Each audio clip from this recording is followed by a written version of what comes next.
Welcome to Command Control Power, the longest-running Apple consulting podcast. For over a decade, we've delivered weekly episodes filled with epic tech support stories, troubleshooting insights, discussions about managing clients and businesses, and interviews with industry colleagues and vendors, all tailored for our pro listeners.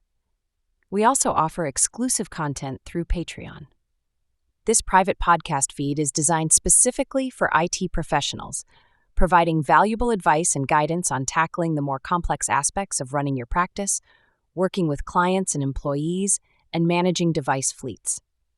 With a modest monthly contribution, you'll gain access to a wealth of advanced Apple expertise, meaningful connections, and a community driven by a shared passion for Apple technology. Visit commandcontrolpower.com and click support to learn more.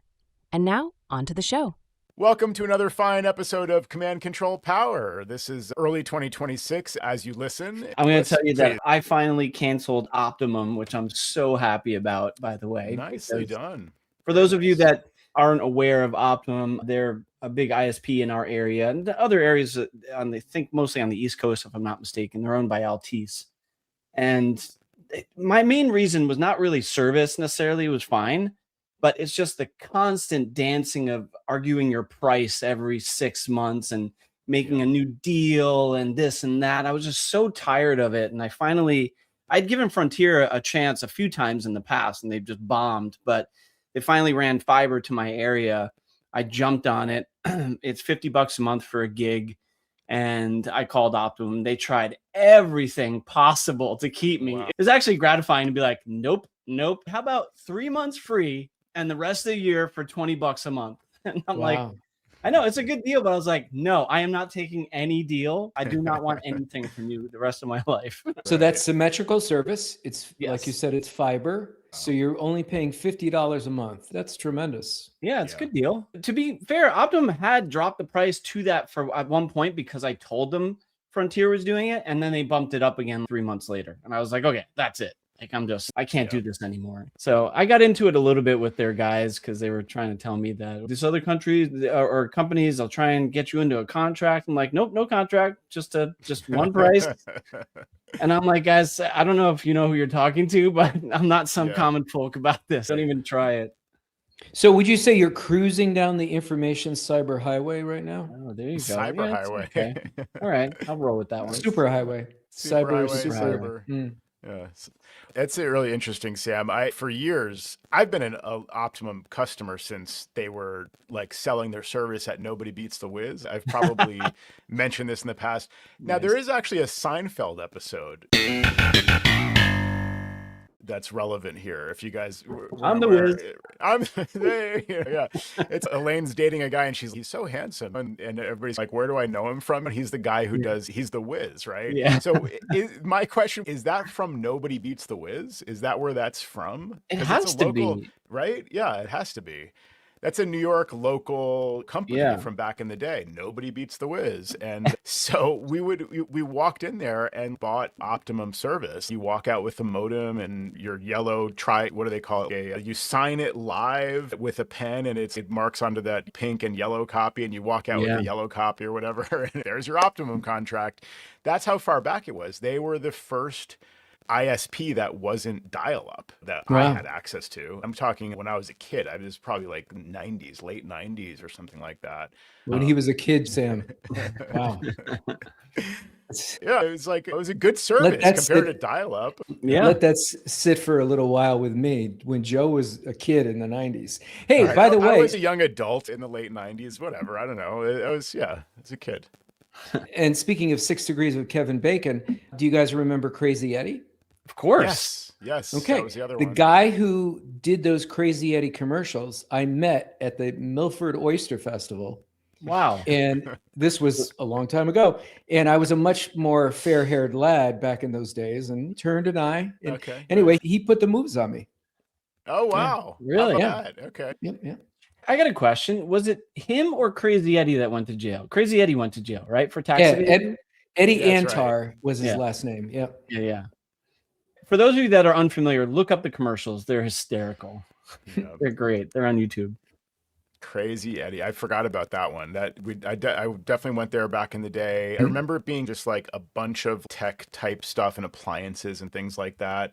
And it was just a piles of crap everywhere, like kind of store. It wasn't like very well organized from what I remember. Maybe there was like a separate section I'm thinking of that was the like cheaper stuff or the special deals or whatever, maybe open boxes or something. But I remember it being a mess. And then you hear the stories later on that, yeah, tax evasion. He was probably selling, even Stu Leonard, now that we're getting super local, Stu Leonard's back in the day did the same thing. He had 1 or 2 registers that were just not hooked up to the accounting system. Yeah. And it's like, oh, that's like a great idea. No one ever thought of this. And then years later, the guy's in jail for tax evasion. So yeah, you can't, you just try not to scam the government is probably a good approach. And, but yeah, the back in the days before Opt Online, the choice was dial up and you would get we all joke about the 1,000 free hours. And it used to be paid. It used to be by the hour. You would dial in and they'd charge you by the hours. They would give you 10 hours or eventually 1,000 hours. And then it wasn't about the hours anymore. It was just like you get months of free service or whatever to try to get you to connect. But try using a phone line when you have siblings, right? And so somebody like picks up the phone and your internet connection is disconnected. So switching to cable internet was a huge innovation because it was just always on at that point. And it was 100 times faster, some crazy amount faster. And for years, I was a fan of Optimum. They always worked. They were fast. You'd hear clients complain, and of course people complain about anything. When you have enough people using it, there's going to be some people with a bad experience. But I finally became one of those people eventually where I just couldn't stand Optimum from my dealings with them, even on behalf of customers. It's just such a nightmare to get them to fix anything. My take now is I was cynical about it for a while. Optimum, people would call with issues with Optimum, their standard Opt Online service, and Optimum's answer would be just upgrade to fiber. And no, they're paying for this Opt Online service. We just want you to fix it. Why does it keep dropping? Just fix what you have. So it was always frustrating to me, but now my interpretation of that is they are decidedly not investing in their quote unquote legacy system anymore. And they're obviously investing in and they're maintaining the fiber infrastructure. I don't blame them really for not investing in anymore, or certainly even maintaining past a certain point, the legacy, quote unquote legacy, Opt Online coaxial, I guess, copper-based system, when, like I said, it's been there for 30 something years. I don't know how many years. It's it's at least 30 years, let's say. So it makes sense, but they just seem so disingenuous about it, like the way that they act. They could just show up and fix the problem if they wanted to in most cases, but instead they just try to upsell fiber. And I just had the most recent example was a client with a couple of Euros, and she must have plugged something in where it's now the Wi-Fi is interfering. So she has a message in the Euro network portal saying there's a Wi-Fi conflict where it's broadcasting, something else is broadcasting the same SSID. So we told her about that. We need to address this. We probably should come by. We said also there was, I forget what the other issue was, but anyway, she called the ISP, which is Optimum. So Optimum comes by and they say, oh, you have all these concrete walls and you need faster internet. You have to upgrade to fiber because of your cement walls. This makes no sense. Oh, man. But of course, the clients are they'll listen to anyone from any of these big companies before they listen to us. So it's like, we're just doing our best to help navigate. No, that's not, and it's really annoying to try to like disavow them of these crazy notions, because you have to basically say that's an outright lie, or they just don't know what the heck they're talking about. But you try not to be so definitive about it to throw somebody under the bus, but you just have to when they're saying stuff like that. So yeah, dealing with Optimum is a pain. I'm glad you switched, Sam. Good work.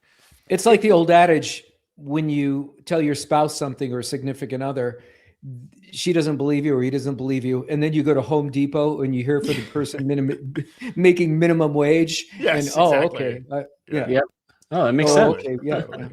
And I joke all the time about it. I ask their computer guy for advice. If they don't believe me, they ask. I'm like, I don't even know this person. Who are you talking about? But yeah. So Sam, what was your upload speed with Altice before you let them go? It was a gig. It was also fiber. It was a gig up and down. Oh, okay. So, got it. Okay. I had switched to Optimum Fiber, I'd say probably a little over a year ago. So I still had them previous to that, for those that didn't know. I just switched to their fiber service because it became available in my area of town. So I switched, and they gave me a deal of, I think at the time, $80 a month. And then one of our shows, actually, the both of you were talking about some of your ISP prices. I was like, damn, I'm overpaying. Yeah. And so that's when I called and I said, Frontier's offering this. And then they're like, oh, we can make it 50, just like Frontier. I'm like, oh, how nice of you. It's like, surprise. Yeah, exactly. And so that's how this whole thing, it's just always been. I used to have a calendar or a reminder every 6 months that would pop up on my computer, call Optimum for better deal. It's like adversarial dealing with them. Even to get more hyper local in your area, because Joe and Sam live roughly in the same area. How does that work at the poll? Are they running?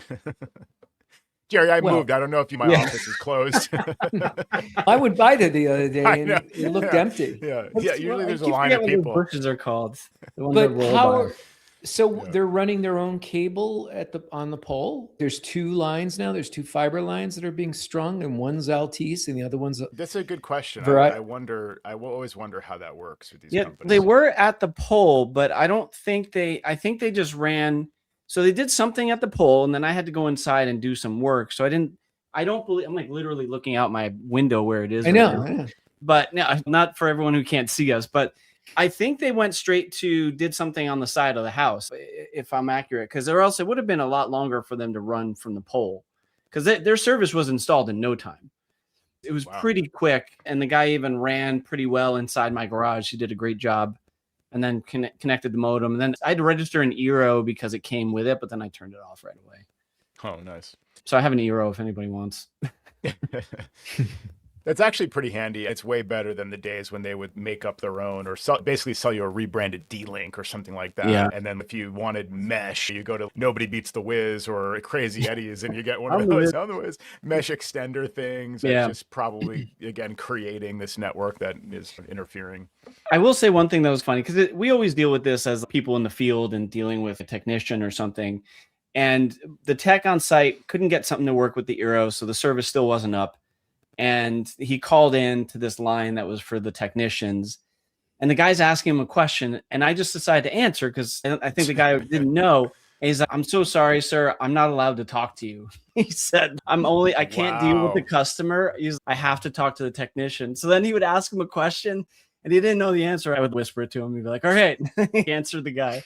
Because we couldn't have any direct communication for some odd reason. Wow. That happened to me. Do you recall that? Where I went out to do a field call and I said, put the guy on the line. And she said, no, he's not allowed to talk to you. He's not allowed. Oh, that must be so, I don't know, like dehumanizing or something. I'm not allowed to talk to you. Yeah. What did you do wrong? Why aren't you? What did you say to the last guy that now you can't talk? You're not allowed to talk to anyone.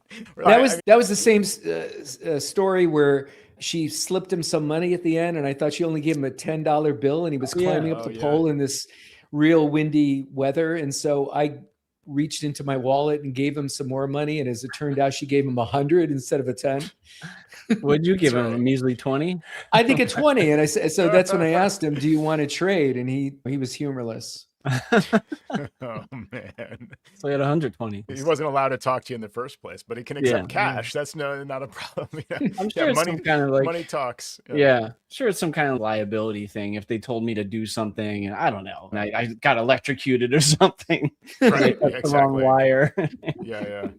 It reminds me of dealing with my dealings with Frontier for phone stuff. By phone, I'm dealing with the person who's allowed to talk to me, but really the person that can help is on chat with the intermediary that I'm talking to. So I guess it's just the way these companies work, where it's set up. There's a team that's proven themselves as not really customer facing in the sense of whatever. They just don't have that bedside manner that these companies are so famous for. So, whereas the people you talk to, they're great. I'd love to hear, how bad do you have to actually be to not be allowed to talk to the customer? Because the people that they do have talking to us are not exactly the most impressive in person.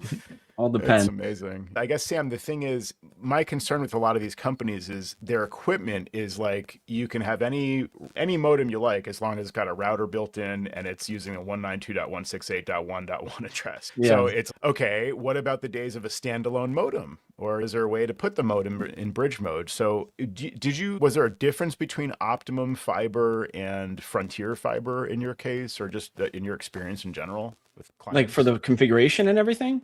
Yeah. Are you on a business account? Does that maybe just make this problem go away? Because I'm used to dealing with a lot of residential clients. No, I think their Eero device would have served as the router. So once I just ripped that out, I just plugged my UDM Pro right into the Frontier box, and it was golden. Awesome.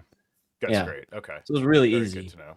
Good to know. Because, yeah, Frontier, I feel like at one point in the past was similar with modem router combo stuff. And I don't know why I haven't had as much. I think they burned me with the DSL. So I really haven't. Their DSL service was just so bad that I just always thought Frontier was like not a viable option. But obviously you're having great experience and you did your homework. So.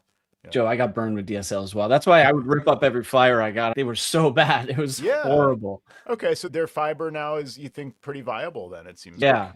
Nice. Matt on my team got it first, and Frontier's legit. They're doing it's great, and I'm like, okay, I'll jump into it. Why not? And then anyone else local, just because we're doing this hyper local show, apparently, go NetSpeed, or if you can find it, if you have the equivalent of basically like an independent fiber provider.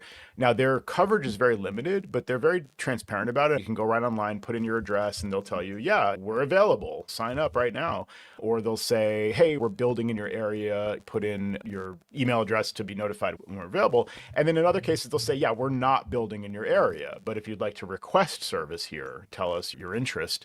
So we've helped a few clients at various stages of that. And for everybody where it's been available, where we've installed it, both with the dynamic IP and in cases where we've needed static IP, they're a fantastic option. So they've been great to work with. We recommend them if they're available. Interestingly, though, their dynamic service uses that CG NAT that I've mentioned in the past, carrier grade NAT, where you can't translate this dynamic address. You can't basically port forward traffic coming from outside to the inside, because that IP address is shared with other customers, essentially. So there's really no way to do that. And I'm not even sure if it really supports, I guess you could do a client to site VPN, but I don't think there's any way to do a site to site VPN essentially with that type of service. Yeah, so keep that in mind. If you're going to get a new ISP, especially for a business where this is important, or maybe the home of a person that wants to have a site-to-site connection with their office for whatever reason, like we've had that come up in the past, check to see if the provider uses CGNAT, because if they use CGNAT for their dynamic service, you may want to opt for static IP. You pretty much have to for that kind of scenario. That's really good advice. They've been good. They do use contracted installers, as far as I can tell. So I had a client install this service recently. They schedule a 3-hour meeting, typically a 3-hour window of when they'll arrive. So we don't typically meet them there, but we're standing by to do the switch over remotely or to go on site if we need to. The client feedback in this case was that the person was a little creepy. My word, not hers, but didn't have the bedside manner, like we say, about like, mind your business. Like, you're a service person, you're a professional. You go to someone's house to help with a specific issue, like you're going to replace this old service with this new service. Don't pick up the photo on the desk. Don't pick up the random box or on the desk that's maybe made of brass or some special, and say, what is this? Because then when the answer is, that's my son's ashes. Oh God. Not a great situation. And she relayed that to me, that this happened. Oh, that's horrific. Jeez. So I really wish we were there just to provide a show of support and a little bit of muscle. Yeah. Maybe this person would have stayed in line a little bit, or at least we could have been a buffer, because it just was, to hear that from a client, it's really awkward the way that went down. The service is great. It's been working fine, but I was not impressed with that contracted person, essentially. I also don't know if I should really follow up with them and report this secondhand or third hand. Might not be a bad idea. I know. I'm just debating that, but yeah. So you can't worry about the technician coming to your office to burn you out because you're not there. Not me. Yeah, exactly. There's no office. Yeah. No. Yeah, exactly. I wanted to shift to Tahoe deferrals because it's that time of year. Ooh, okay. Dare I mention the time of year or the year? But so I have Joe, to say, it's the most wonderful time of the year. So I'll just You're pass dating that the show, time. Jerry. Come on. Yeah, come on. I'm talking about Tahoe deferrals here. Apple gives us 90 days to defer a major OS upgrade. And the way they implement that is through MDM. So you can deploy an MDM configuration profile. That's a restrictions payload. And you restrict the software updates to up to 90 days. You can choose how many days to hide or to delay the visibility of the software upgrade in system settings. And that's important when 26.0 ships and it's a big change for everybody and we're all getting used to it and there's some showstopper issues and whatnot. So you want to be able to defer this as a feature for your managed services. And of course, we all do this, but Apple only gives us 90 days and they typically release about 90 days before Christmas. So it's always great. Again, the most wonderful time of the year is like the 90 days leading up to Christmas when there's sweat dripping off their brow and they're trying to get that 0.2 update out. Hey, we did it. We got it. And it's ready for prime time, guys, whether you like it or not, whether that's true or not. I feel like they're aiming for just prior to Christmas shipping deadline for the 0.2. That's just my interpretation of their kind of timeline, but it seems a little crazy. Can you guys say anything about your experience with this stuff? I feel like that 90-day limit that Apple arbitrarily decided on, it now is this constraint that everybody has to deal with, where even if we're not ready to deploy the new Mac OS, you better just be ready because there's no way to stop it past 90 days. And that 90-day mark is often right before Christmas or literally right on that date. And so Apple is also feeling this constraint to rush out their releases. And when did they release the 0.2? Was it like the week of Christmas or something like that? December 20th or something. Yeah, it's just a crazy time to be rushing out all these updates. Just give us the bug fixes and especially the security vulnerabilities, patch that stuff.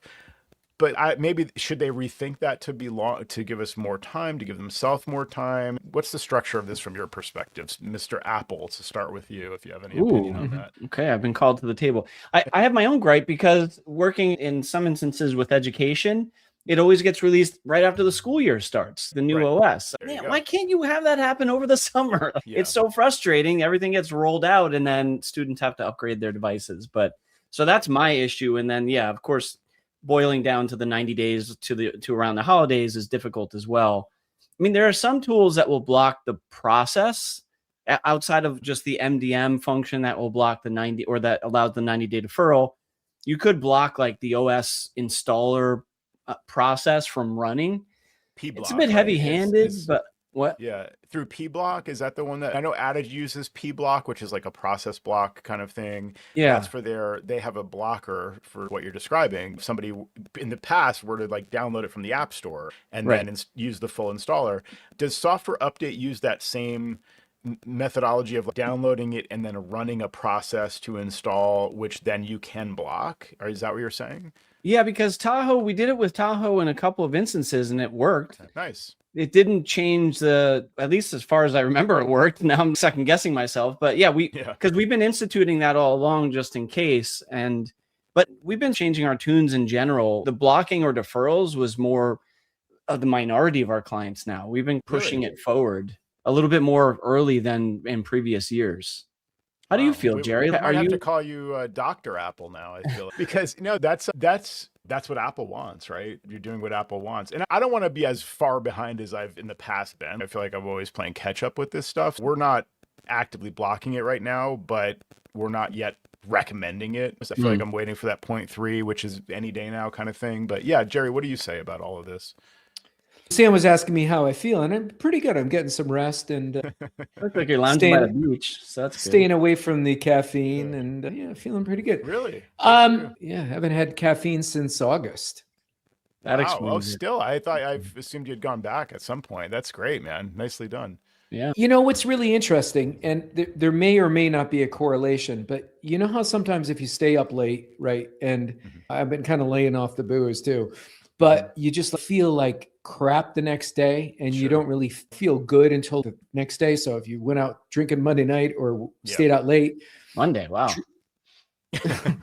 Well, I used to regularly drive down to New York City on Monday night. I would drive back and I wouldn't get really home that late. But then I would wake up the next day, 6:30, 7 o'clock, because the kids would be going off to school. I had to take them to school or whatever. And I just wouldn't feel right until Wednesdays. Yeah. And I would drink like voluminous amounts of coffee. All that's going away. Now, I don't know whether I'm just resting better and I'm not having to do these drives anymore. But that's the only thing I've observed as a possible benefit side effect. I don't feel like I'm missing the coffee because after you wean yourself off caffeine, you don't really miss it. So I don't know what that has to do with deferrals, but that's my answer. Caffeine helps you focus, if that's funny. Yeah, exactly. I don't know. Are you sure you're not feeling the effect of lack of Yeah. caffeine? It's like, the question will remind you what the question was now that you know. Yeah. Feel like you're talking to a member of Congress right now. Yeah, exactly. You ask them a question. You're and answering you're the gonna question you want to answer, not the question we actually asked. Yeah, you get a completely different answer. Yeah, the economy is doing great. I think exactly. Yeah, I don't worry about deferrals. We don't need no stinking deferrals. Here's our show title. Yeah, people who want to upgrade, as long as if it was an architectural firm and they were using something like AutoCAD or ArchiCAD or any one of these 3D modeling things, and you got to watch. There are niche cases where you really have to be very careful. But for the majority of my installed base, have at it. And let the chips fall where they may. But I haven't had any pushback by anybody who's updated to Tahoe. None. I do think there's a general consensus amongst users as well, where it's less of a jolt to them. I feel like a lot of people are like, all right, I'll run the upgrade. They don't really say much as they did in previous, at least from what I'm seeing. Maybe, I don't know, I'm just not hearing as much, but it feels that way. And they're not overzealous users either. Sometimes you get the overzealous one who's always upgrading and installing the beta. I don't feel like they fall into that category. They're just simply people who are like, oh, I want this. This is newer than what I have. I need that. So, yeah, I just let them go. Let your children go, Joe. Let it go. Yeah. Pretty soon, they're old enough now that you have to give them a little bit more headroom. Yeah, that's fair. And the combo of the type of client who wants to be on the leading edge but can't navigate it was like always tough. That's somebody you got to rein in. Yeah, no, totally. No, and we have in the past where they've been either installing it before we were ever blocking this stuff and then calling with issues from day one. And I'm like, I haven't even installed it yet. I'm sorry, I'll do my best here, but we didn't recommend you do this. So some of them you're saying can be the combination where they're installing the latest and they need a lot of help and guidance and they really shouldn't be running the latest OS. They don't like change. Those kinds of people, that's a bad combo. But we have been blocking it as a feature of our managed services agreement. We actually want to take some step, but I don't worry about that being, I have to do it definitively 100%. If the blocker doesn't work or I don't get the deferral in place right away or for some whatever, if there's an issue, fine, we can deal with it. But I do like to block it, by design as part of the managed services. And then the important thing to do, though, is to unblock it when that 90-day window expires. So here's the issue that's bitten me in the past, and I feel like I've got a decent handle on this now.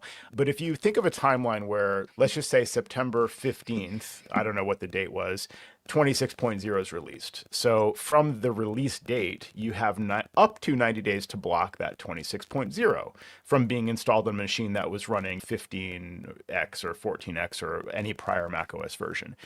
So you do that again by deploying the deferral profile and okay, cool. Now it's deferred. And in my experience, by the way, MDM has been working so much better than it was a few years ago. I remember when I was troubleshooting this stuff a few years ago and, why was this person able to upgrade? The profile wasn't in place. Why wasn't it in place? MDM broke. Or you're testing it and you're adding the profile and removing the profile. And you would want to see the results of what does this profile look like in system settings, software update.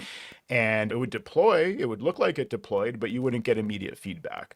Or software update was just broken in general. So what am I seeing here? I'm not seeing the right updates. Is that because of me? No, it's because of software update. But anyway, so like all that is much better now. So on my test machines, I'm deploying the profile and pulling it, and I'm looking at the results pretty much live. It's pretty impressive. So the thing I was testing was that, again, if 26.0 comes out September 15th, and then 3 months later, 90 days later, you can no longer block 26.0, right? So now that version will be displayed if you still have the deferral profile in place. But you don't want, you can't block 26.0. But it's blocking the later versions because 26.1 came out on October or whatever, and 26.2 just came out or whatever. So you have 90 days from the days that those were released to block them. But what good is blocking them if you can't block the earlier version? I don't want a client to install 26.0 if they're going to install anything, I want them to install 26.2. The only way to do that is basically to pull the deferral profile entirely, because after the 90 days are up, you can't set it to 100 days or 200 days. It doesn't respect that setting. So this is important because you may be wondering why software update may not function properly, because it may only show the newer version. This also affects if they're running 14.x, like they're running macOS 14, and there's a version, you want to allow them to update to a Sequoia version 15, and you'll end up blocking the latest Sequoia, but only showing an earlier version of Sequoia, which again is not something that you want to do. So the bottom line is you've just got to pull these profiles entirely. Again, the reason is you can't block the 26.2. Even if you want to block 26.2, you can block it as, I guess, as a minor update after they install 26.0. But again, why would you ever want to do that? So my bottom line is after you can no longer block 26.0, you need to just remove the deferral profile entirely. That's the best user experience that you can have. Yeah, I hear what you're saying. I think that's the other piece of it is it's just getting more and more complicated to deal with this sort of thing. And then the other side, I was just thinking about what you were talking about as part of your MSP program, because your clientele, you're doing that for them as a service.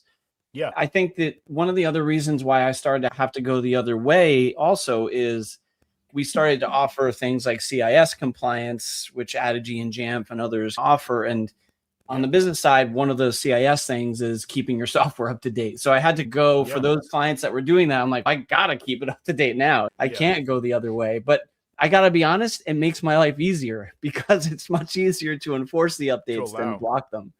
Yeah. So, now, when you say require the updates as part of the CIS compliance, is because obviously we all know that Apple still supports the N-2. They support 14.0, 14.x, 15.x, and 26.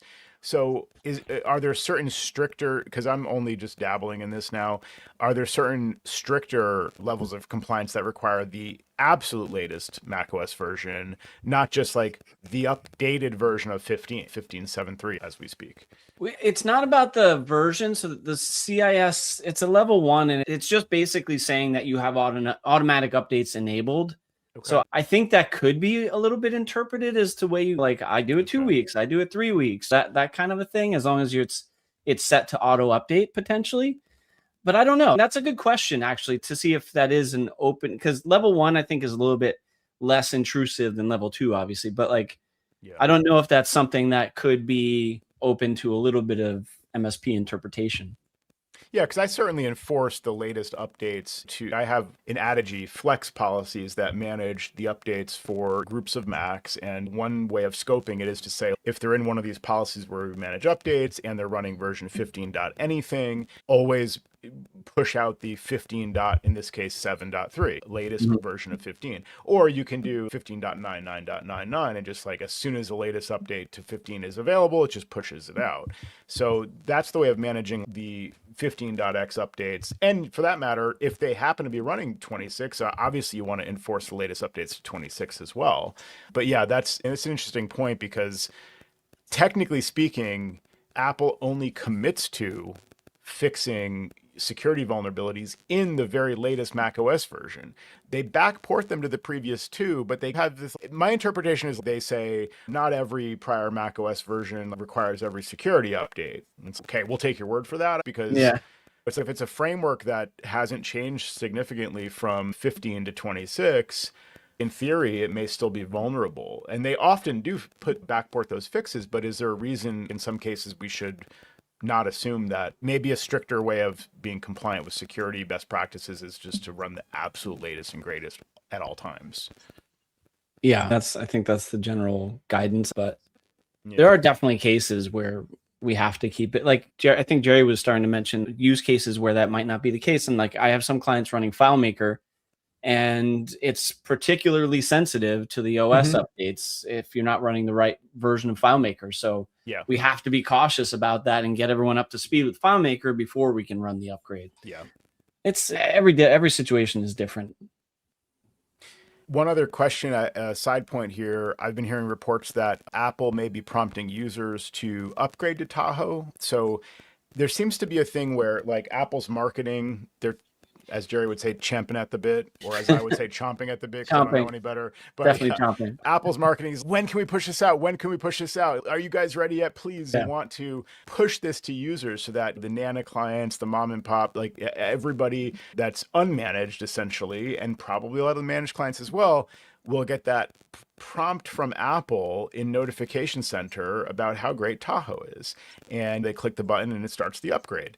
And I don't know if there's different versions of that. Here's an advertisement that's a little bit of a lighter touch versus we're just going to upgrade you, because I swear people claim that. I don't know that I've ever seen that happen. If you're running Sequoia, is there a scenario where Apple will just upgrade you to Tahoe? Or they consider it, except when they do that for updates. I want them to install, even if for an unmanaged home user, if they're on 15.7.2, I want Apple to update them to 15.7.3. But is there a scenario where Apple will update them to 26.2 from there because they just think this is ready? Why would anyone not want this?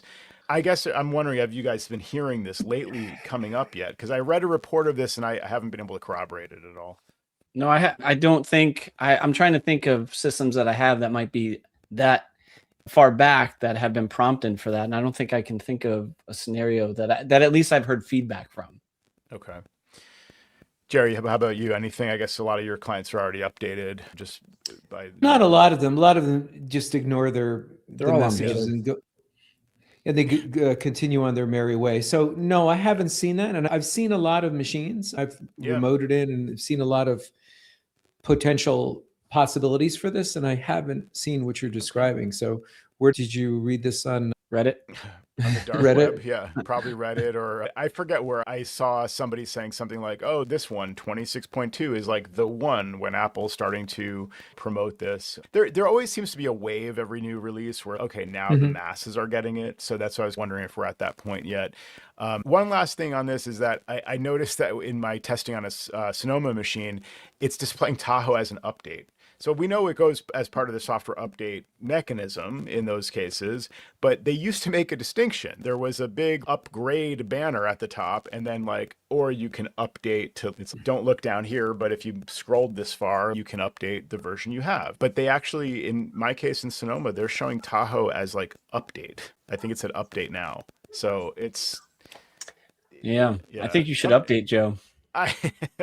No, I'm keeping that on Sonoma for testing in that case, but I'm running my daily driver's running Tahoe, of course, but the terminology there was interesting because I used to use this distinction between upgrade and update. I wanted clients to even understand it. If there's an upgrade, that's different. You should wait on that and think about it, but an update is good. Now they're just Apple's, we'll just call it an update and everybody will install it. Cool.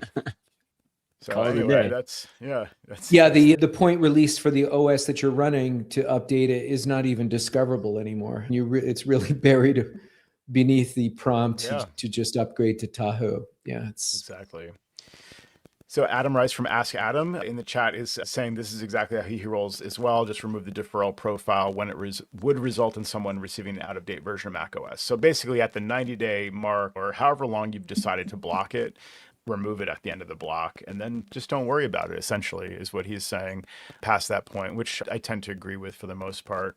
And then Badger Fan 07 is saying that's Dwayne Moss, by the way. Oh, Dwayne. Okay, Dwayne Moss. Yes, I recognize the icon, but he says level 1 is typically for endpoint and base security. Level 2 is for servers and critical systems with higher security standards for higher risk systems. So that's referring back to the CIS level 1 and level 2 compliance. Dwayne explaining it much better than I could. Thanks, man. Yes, thank you, Dwayne. Awesome. Good info. That was actually a pretty timely topic for me, just talking about that sort of thing, but getting into the updates, upgrades, whatever you want to call them, because the other piece to that, just to put a bow on that, is the declarative device management functionality that I'm now capable of setting update mechanisms for my systems and not even worrying about which point or which version. I just set it in DDM and now I can just walk away and computers are keeping up to speed, which I just absolutely love. So I just wanted to throw that in there with DDM being really awesome on the Apple side.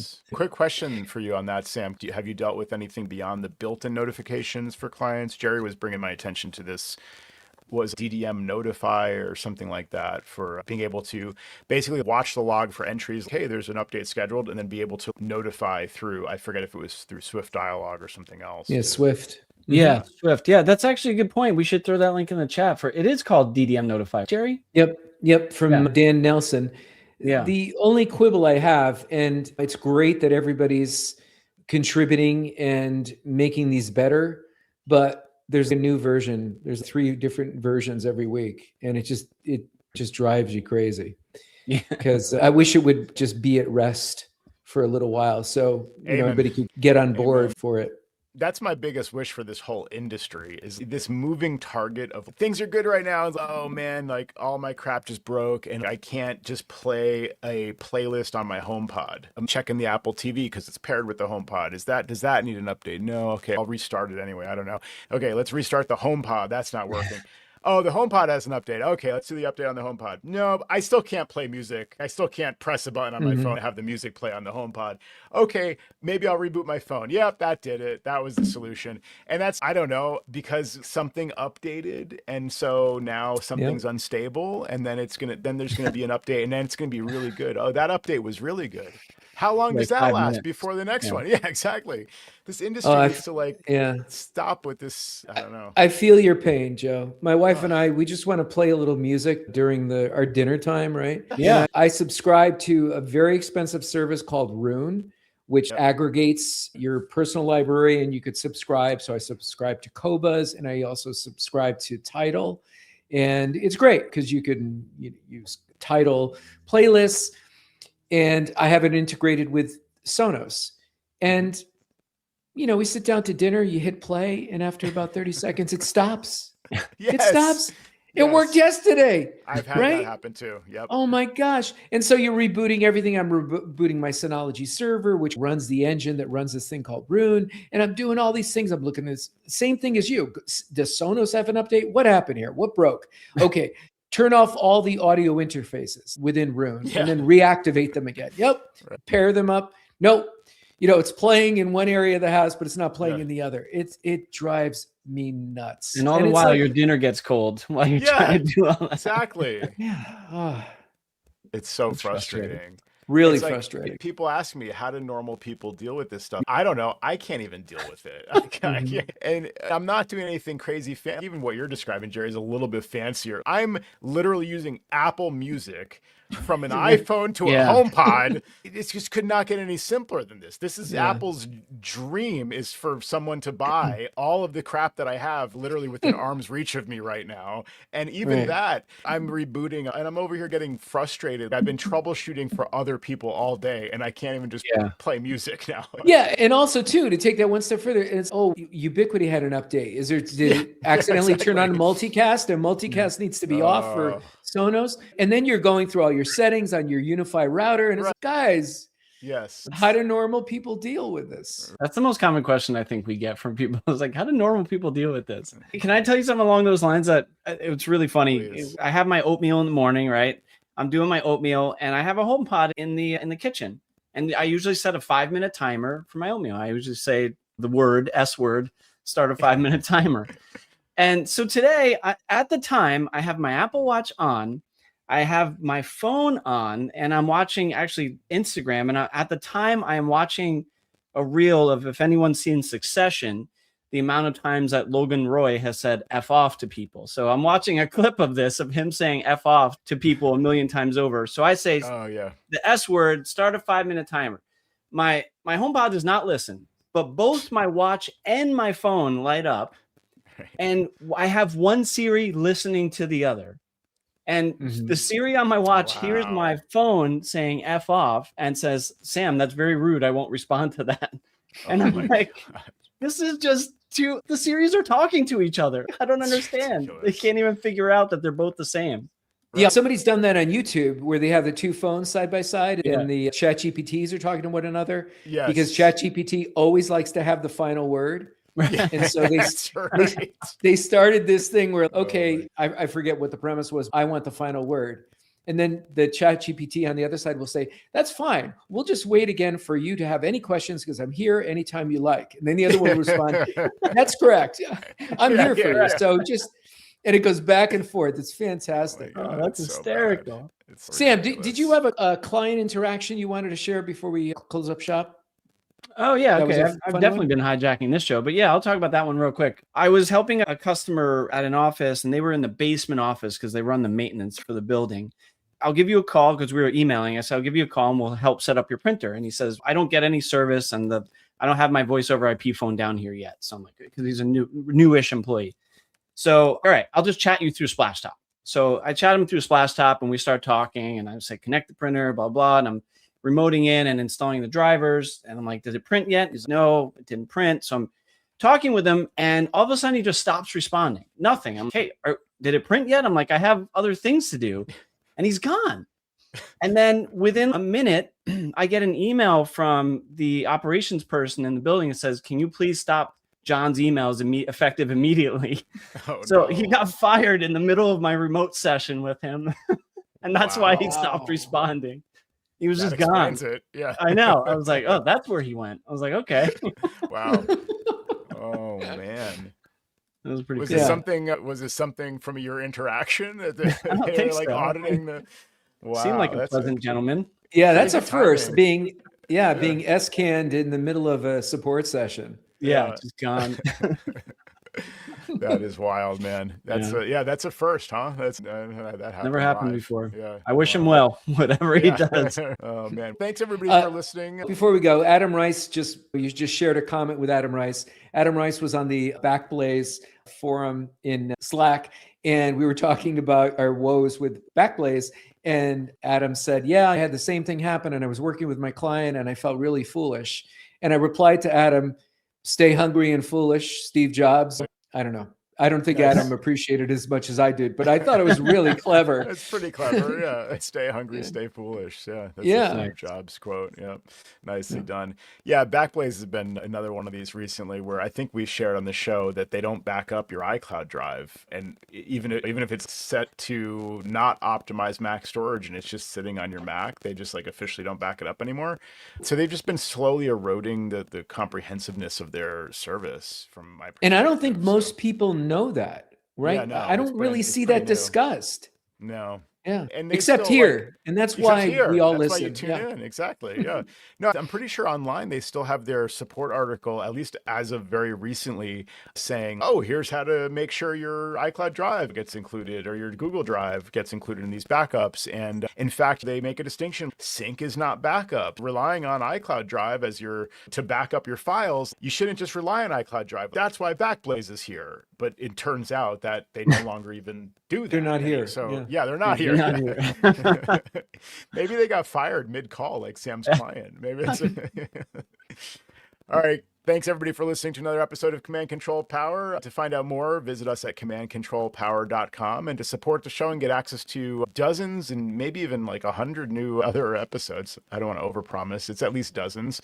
Support us on Patreon. So go to commandcontrolpower.com and click on support. Thanks everybody for listening.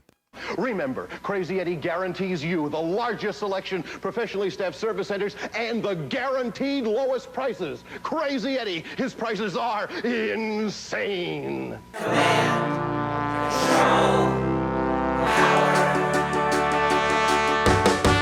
Jerry does his voices of customers of all kinds. Am I on the cloud?